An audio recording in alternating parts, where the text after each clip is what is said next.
Hey everybody, it's Master Gallengeist here, bringing you my review for the latest episode of What We Do in the Shadows, The Wedding.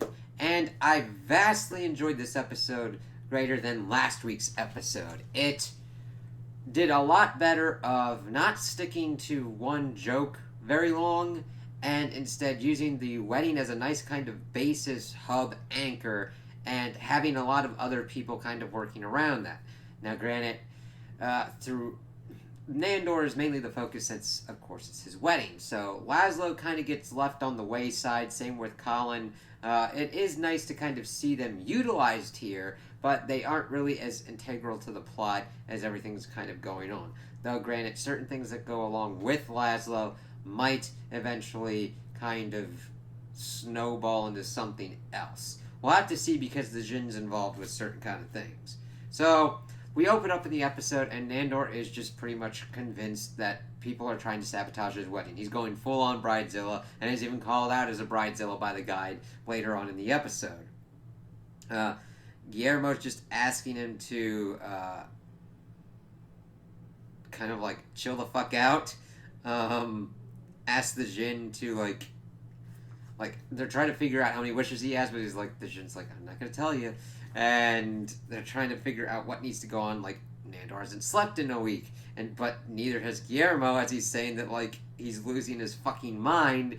And Guillermo's delivery of that shit during the interview was just fucking great. You just see the amount of insanity that has been thrust upon Guillermo as he's just like, fuck, oh god. And he's even like, he even took a nap during one of the interviews, and they're poking him with a fucking microphone to like wake him up as he's like downing more Red Bulls. Let's see here. We see that Nandor and Guillermo are pretty much talking about it. They evidently watched the wedding planner together. Nandor's like, it was just a Sunday kind of thing, but he wants a big dream wedding and all that kind of stuff. And we get Marwa coming in asking about like the flowers and flower arrangement and everything, and Nandor's like, yeah, it's gonna be red and black, and she's like, can we do like white and pink? And they're like, okay, sure. But Nandor's like, look at what she did. She made the most reasonable request to have something of hers. He can't even like acknowledge that. He is such a selfish, self-centered asshole. And this episode very much shows that going in and going forward. And he's, of course, going on his whole kind of sabotage kind of spiel, which I could get that being kind of annoying. They do go hard on it as he's like, people are trying to fuck with me on this shit. Now, I don't think that they repeat it too much, but it does get to the territory that I'm glad that they kind of end it when they do. And Laszlo's just like, hey, I noticed that Sean and his wife aren't invited. Can we kind of invite them? And he's like, it's an all-vampire wedding, but sure. He's like, look, he's trying to sabotage my shit. And it's really kind of cool. Laszlo's like, I think they feel bad and everything and feel like a slight or whatnot. But you are having a whole vampire, like all-vampire wedding, and you'd have very few humans there. And having them there, you'd have to watch them all the time. And you also get the Jin doing interesting kind of looks throughout here, and I'm like, I'd almost be alright with him being put on as like a series regular, just being like, oh god, I gotta deal with these fucking assholes. Like, he has kind of cemented a kind of cool status for me in the kind of whole household, and if they get rid of him, that would kind of suck, but I'd understand, but it would be kind of cool to see him kind of still puttering around. Let's see. And after he accepts that like Sean's gonna be invited and everything, Guillermo's like, listen, there's certain things that are just fucking impossible. Like, you're gonna have to use your wishes. And he's like, what's impossible? How about the dodo? It's like, no, you don't think the servants deserve a meal? It's like, no, dodos aren't easy to find. It's like, what? They're slow. You can catch them and everything. What's the problem? You can't really get them since 1681 when they went fucking extinct because they were fucking easy to catch. Oh my god. But like Guillermo's just like, oh, just kind of figure it out. So we switch over, and then we have a kind of funny interaction with the guide and Nadja, as they're pretty much trying to figure out how to price out drinks and everything. The guy's like, this is kind of expensive. But Nadja's whole plan, which is interesting and definitely kind of business savvy, she's like, okay, we want them to be more expensive to bring in rich humans. You know, they eat creams and sauces, they get massages. You know, a rich person is kind of like veal to them. Conceptually, let's see, how did she put it? Conceptually repulsive, but buttery on the tongue. Her delivery on that shit was just great. But after she's like kind of like explaining that, and I'm like, that's actually a viable business practice for like a vampire run nightclub, they start hearing that Guillermo's going fucking nuts. And then they open the door and you see feathers everywhere. And then she's like, Guillermo, did you kind of just go nuts, kick 5 holes in the wall, and fuck a chicken? It's funny. It's like, yes, there's pillows around. Where the fuck is the chicken, man? It just, oh god. But the guy's like, all right, you're having a tantrum. You got your knickers in a twist. Let's kind of see what we can do. And not just like, I don't like helping him out, but let's see what we can do. So they start going through the list. The guy's like, oh yeah, we got an antique dodo net that I can let you use. And he's kind of like listening to this, but then also kind of nodding off as well. Not just like, all right, we'll handle the Baron and all that. And she's like, wake the fuck up. Be grateful, you asshole. It's like, yes. See, Nadja is the prime example of how not to be nice. Like, if you're gonna help, just kind of help. Don't be so overbearing and asshole about it. It's like, sweet Jesus. Alright, here we go. Let's see. And she even starts gagging like she's about to throw up from being so nice. So we head over to New Jersey, and we see that they start pretty much talking to the Baron. We see the Sire in the background doing some stuff. We see the Hellhound. And the Baron is pretty much just self-conscious. He's like, I'm not in my prime. I'm just pretty much a torso. They start kind of like conferring, and she's like, what are we going to sell him? It's like, oh yeah, he's still fuckable even though he looks like a burnt log. He's like, yeah, that's not the point. How about we do a makeover? And then we have a little mini montage as they start doing a like little song thing as they're like dressing up in various outfits. And this is a good montage because it's a funny little bit and it knows how long to last. It doesn't last that long. And it's like, all right, cool. That was a funny little thing. Let's see. Then we see the Jin and Nandor. He's pretty much talking about what to wear and everything. And he's like, if it were up to me, like the Jin's like, that's pretty much the same as what you got on now. It's like, yeah, back in my day, I'd wear like the severed penis of my enemy, strung about by their intestines, like sling from their intestines. And they're just like, that's a wedding tradition for you? It's like, no, that was a Tuesday. It's like, all right. And then Maro brings up the problem that she doesn't see her parents on the guest list. So she's like, I always thought I'd have my parents there for my wedding day. And then he like pretty much works out a thing. He's like, all right, Jin, we have them. Can they be brought back to life? You want them to speak English? You want them alive permanently? He's like, how about just for the weekend? And then, of course, we start hearing the father going off on Nandor. He's like, let's kind of back that up enough that they'll leave by, like, brunch on Sunday or whatnot. It's like, okay.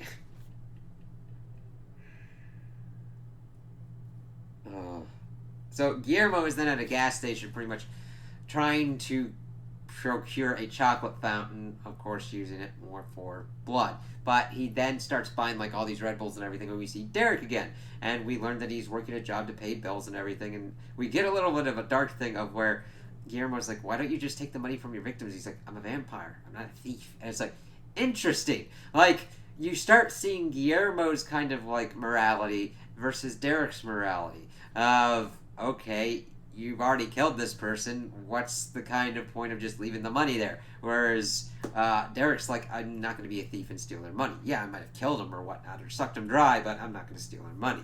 And instead he's working at this place. And we can tell that he's kind of down and he's not really talking to anybody. So Guillermo then invites him to the wedding. He's like, yeah, I'll text you the details. He's like, you had my number? It's like, god damn. Let's see. We then finally get Nandor being called upon. There's like, I don't want to get greedy with my wishes, and not just like, a lot of this shit is impossible, motherfucker. You're gonna have to use your wishes. This is where the guide, of course, does the whole Bridezilla thing. They get kind of caught up in, because Nandor doesn't know who the fuck Godzilla is, and then Nadja uses her super screen to be like, fuck this shit. do what you need to do. So then Nandor lays down 3 wishes, wishing that the Baron had his body back, non-burnt, non-torsoed body. So, like, original. Okay, cool. Then, of course, he wants the dodo, so he wishes for the live dodo, so that way he could be roasted. And then his 3rd wish, which turns out to be his final wish, is that he wishes that Marwa likes the same things he does, which is just fucking... what an asshole move. And, of course, you see the Jin kind of looking into the camera, looking at everything, doing his kind of thing. And then he's like, hey, are you happy now, Najin? She's like, I got everything I wanted. Of course I'm happy, you fucking nard. It's like, okay. We get back and we see a thing about go flip yourself. It's like, alright, I didn't expect to see that. But the thing is, it's really... this was the only part that was kind of disconnected. It might be setting up for a future kind of thing, but you come back in and it's like, okay, this looks like a home improvement kind of thing. And you're almost thinking, hey, this is an actual commercial, but it's just a commercial for the show thing, which shows how well done it is, but also where people would probably tune out. And the thing is, I've also sometimes like DVR the show so that way I can like make some notes about what goes on. And you're almost like, okay, I gotta make sure that, well, granted, they usually do a stinger of like, now we're back to the show. But if you're not thinking and like paying attention to what's kind of going on, you're like, oh, okay. So we see Nandor with the perfect wedding. Sadie used up all of his wishes, petting the dodo. And then we see like other stupid wishes here, and also later on as the Jin's like, he used a lot of stupid fucking wishes. Pretty much getting Guillermo to like clean up dodo poop. Then we get to the wedding night. We see Nadja and the guide pretty much hypnotize Sean and his wife to pretty much have a good time, but not remember what's going to be happening on the next time. And it's like, god damn, these guys. It's crazy that we saw that how much hypnotizing can pretty much kill a person, and that these people are like fine with it. And it's like, alright, we'll see how this goes.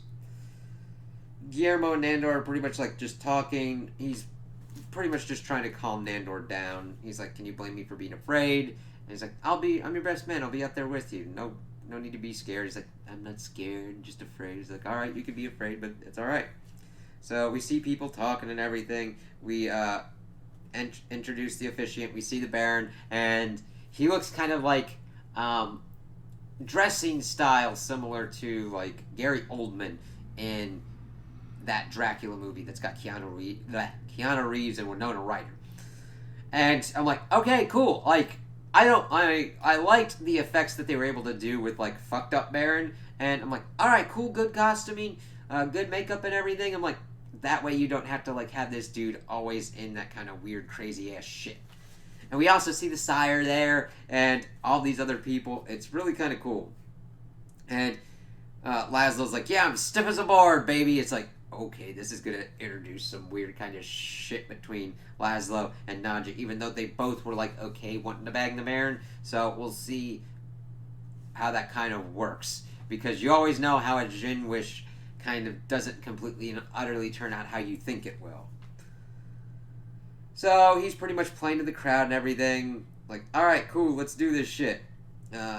We see Colin and the doll doing the flowers and everything, which was a kind of nice touch. We get Marwa brought in, asked for any objections, and of course Marwa's mother pops up and pretty much lays down some perfect ones of like, leaving you alone, leaving you to die, and then waiting to kind of bring you back and everything. This is kind of fucked up. And he's like anybody else. And then we see a stinger 1 hour later. Now I'm glad that we still get the kind of tail end of that without going through a whole lot of different kind of stuff. Let's see. It's just kind of funny that it turned into pretty much like Laszlo talking about how marriage is a sham except his. The guide was like, oh yeah, when I first met Nandor, I was in love with him. But now those feelings is cool. But of course, even though with those feelings fading and everything, I still object to this marriage. Sean's like, this is pretty fucking cool. Vampires and everything, man. Yeah. Everlasting life's a long time. Sean's wife thinks it's rude that Marwa hasn't introduced herself or brought cookies or anything, so it's kind of interesting, like, the airing of grievances. The sire had a kind of cool thing of, like, on time, is, like, ruin is inevitable. Then the guy comes in and talks about Marwa And Nandor's like, enough of this shit. Everyone's plotting against me. And Marwa agrees that she had doubts, but yesterday everything went cool, and now I like what he likes. And the Jin, of course, is smiling, and it's like, ooh, we'll have to see how that kind of works out. So they pretty much then are done at that point. We don't see them like do the rings and the IDs. We just go straight to music and everybody just partying and having a good time. And then we kind of shift between all these different kind of moments. Nandor tries to figure out when exactly this feeling came out over Marwa. Naj evidently had a quickie with the Baron, and Laszlo pretty much sets up the same kind of thing. The Baron and Nandor then have their own kind of conversation where he's wondering if Nandor's going to turn her tonight. And he's like, I don't know, I'll think about it. And that's what the Baron thought. It's like interesting to see him. He's like, alright, cool. That's kind of what I thought. You just kind of like the idea of the wedding, but you don't really understand being married. Sean has a good time with the Wraiths. We see Derek and the guide together, so we'll have to see if that kind of turns into anything. We see Marwa and Guillermo where she's thanking him and kissing him and hugging him pretty intimately. Not like full on the lips or whatnot, but if she likes what Nandor likes, this is kind of alluding to the feelings that Nandor actually has for Guillermo. Though nobody's kind of put it together yet, except, of course, the Jin, who's like, yeah, you see this? We'll have to see how this shit kind of goes. Okay. Let's see. And then the Jin actually got a present for Nandor. He's like, yeah, it's a new Jin lamp. This one only comes with 3 wishes. And he's like, oh, can I use one of the wishes to wish for 1,000 more wishes? And he's like, no, of course not. He's like, well, this is fucking nothing. We then get some more kind of funny songs. Laszlo and Nadja singing Who Will Come First on the Wedding Night, which is just a fucking great one. But granted, the song that they use for it is familiar to me, but I can't fucking place it. This is a similar kind of thing of like the Princess Diaries. In that movie series, they had this Genovian national anthem, which was just a straight-ass rip of, like, the Canadian national anthem. Here, I can't figure out what the fucking song is, and it's driving my ass nuts. So, if anybody in the comments knows what the song is that they overlaid with that, Who Will Come First on the Wedding Night, feel free to, like, talk, like, tell me about it in the comments and everything like that. It's just, I'm trying to figure out what it is because the tune is so fucking familiar, but I can't fucking place it because those lyrics are overriding what the normal lyrics would be. It's like when people start telling you about other songs and put their own lyrics, like Blinded by the Light, Revved Up Like a Deuce. For the longest time, because everybody usually around me, like my parents would say it like the stupid kind of like crazy funnier way where it's revved up like a douche. And I'm like, what the fuck's a deuce? And, of course, as I found out later on, that's a type of car. And that made a lot more sense. I was just like, that's kind of weird and revved up like a douche. It's like, now granted, as a kid, granted, this is tangential, but, like, the same kind of thing. It's like, I didn't know what the fuck a douche was. So I'm like, could you rev it up? I don't fucking know. Kind of a weird way to do a song, but whatever. But it's just like, oh god, they did a good job with that. Nandor then kind of extricates himself and sees that Colin and the doll have drawn a penis on Guillermo's head, and then he kind of like tucks him in and draws a jacket over his head. And then we kind of see some other kind of scenes after the credits. We see Nadja singing this song about Nandor the Relentless, which is kind of good. We see the Jin talking about the wasted wishes that he's done, where Nandor flew on a bee and played basketball against a cardboard cutout. It's like, yeah, your job might not be to judge, but that's some stupid ass shit. Then we see that Sean wakes up with his pants down underneath a tree. His wife's yelling at him to what he did. He's like, man, I must have had a crazy ass night last night. And then she's like, no, I was in bed by 9, even though I felt like I did a whole lot of other stuff. It's like, maybe you had one of those CBD kind of things. It's like, I ain't doing the marijuana. It's like, that's what I'm telling you about. So that was a kind of funny little thing. And that's, of course, where it ends. So I do like that we had a lot of different kind of things going on in this episode. Nandor being his self-centered, stupid ass, and finally kind of, even though I wish they had handled the wishes better. We do get a end resolution on that while having 3 wishes set up that seem to be very important. I do like the Jin kind of like seeding things along, so like the Dodo really didn't add much. That was just the Dodo thing. We'll see what the kind of repercussions of the Baron having his body back will be, and also Marwa liking what Nandor likes and what kind of insanity will ensue there. He's probably kind of grown attached to these idiots, and he's just like, okay, here's these 3 wishes, and it's like, all right, I'm not gonna fix shit for you, but I'm giving you the capability to fix shit when shit goes down. So we'll kind of see how that kind of works out. Guillermo just having like his descent into madness and then actually kind of like pulling it off and everything, and then just being like, oh god, I'm done.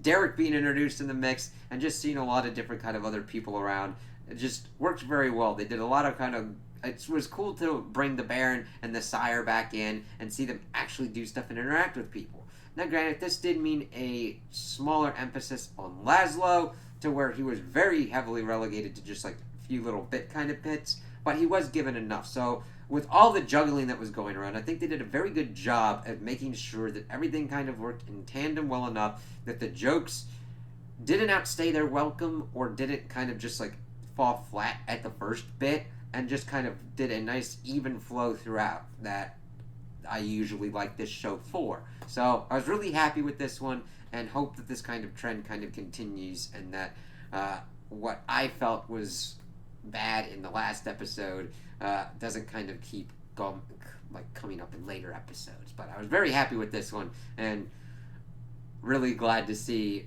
all this kind of go down, and can't wait to see what happens next in the show. So those are my opinions on the episode. Tell me what you guys think in the comments below. If you liked it, if you didn't like it, if you agree with me, if you disagree with me. Also like and subscribe, and I hope you have a good day.